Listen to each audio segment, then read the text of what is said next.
अंत शुरू हो गया है? क्या अब ट्रेनें डीजल नहीं बल्कि हाइड्रोजन से दौड़ेंगी? और क्या आज भारत ने ग्रीन टेक्नोलॉजी की दौड़ में दुनिया को अपनी ताकत दिखा दी है?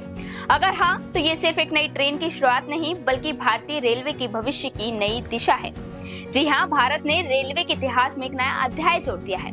प्रधानमंत्री नरेंद्र मोदी ने आज हरियाणा के जिंद से देश की पहली स्वदेशी हाइड्रोजन ट्रेन को हरी झंडी दिखाकर रवाना कर दिया। इसके साथ ही भारत उन चुनिंदा देशों में शामिल हो गया जहां हाइड्रोजन तकनीक पर आधारित ट्रेनें चल रही हैं।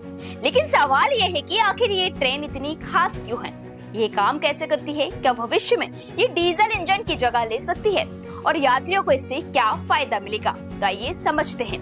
देश की पहली हाइड्रोजन ट्रेन हरियाणा के जिंद और सोनीपत के बीच 89 किलोमीटर लंबे रूट पर चलाई जा रही है। लेकिन सबसे खास बात यह कि ये ट्रेन पूरी तरह भारत में डिजाइन और विकसित की गई है। इसमें कुल 10 कोच है, जिनमें 2 hydrogen driving power car DPC और 8 ट्रेलर कोच शामिल है। एक बार में करीब 2600 यात्री इसमें सफर कर सकते हैं। ट्रेन को अधिकतम 110 किलोमीटर प्रति घंटे की रफ्तार के हिसाब से डिजाइन किया गया है। लेकिन फिलहाल जिंद सोनीपत सेक्शन पर इसकी अधिकतम परिचालन गति 75 किलोमीटर प्रति घंटा रखी गई है।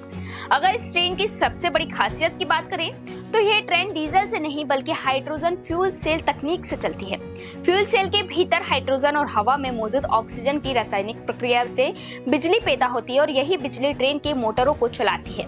और सबसे बड़ी बात यह है कि इस प्रक्रिया में धुआं या कार्बन उत्सर्जन नहीं होता।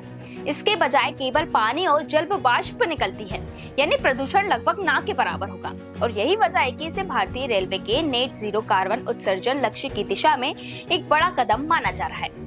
इस ट्रेन के संचालन के लिए रेलवे ने जिंद में भारत का सबसे बड़ा हाइड्रोजन रिफ्यूलिंग सेंटर भी स्थापित किया है। यहाँ इलेक्ट्रोलिसिस तकनीक से पानी से हाइड्रोजन तैयार की जाती है, फिर उसे 500 बार के दबाव पर स्टोर करके ट्रेन में भरा जाता है। चूंकि हाइड्रोजन बेहद ज्वलनशील गैस है, इसलिए सुरक्षा के भी बेहद कड़े इंतजाम किए गए हैं। ट्रेन में हाइड्रोजन लीक डिटेक्टर और smoke sensor, fire detection system और हाई टेम्परेचर सेंसर लगाए गए हैं। यदि कहीं भी किसी तरह की गड़बड़ी या रिसाव का संकेत मिलता है तो सिस्टम तुरंत हाइड्रोजन की सप्लाई बंद कर देता है। यानी भारत की पहली हाइड्रोजन ट्रेन सिर्फ एक नई रेल सेवा नहीं बल्कि स्वदेशी तकनीक, स्वच्छ ऊर्जा और भविष्य की टिकाऊ परिवहन व्यवस्था की दिशा में एक ऐतिहासिक कदम है। अब सबसे बड़ा सवाल यही है कि क्या आने वाले सालों में हाइड्रोजन तकनीक भारतीय रेलवे में डिजाइन इंजनों की निर्भरता को कम कर पाएगी? तो इसका जवाब भविष्य देगा। लेकिन इतना तय है कि भारत ने रेलवे के हरित भविष्य की ओर एक मजबूत कदम बढ़ा दिया है।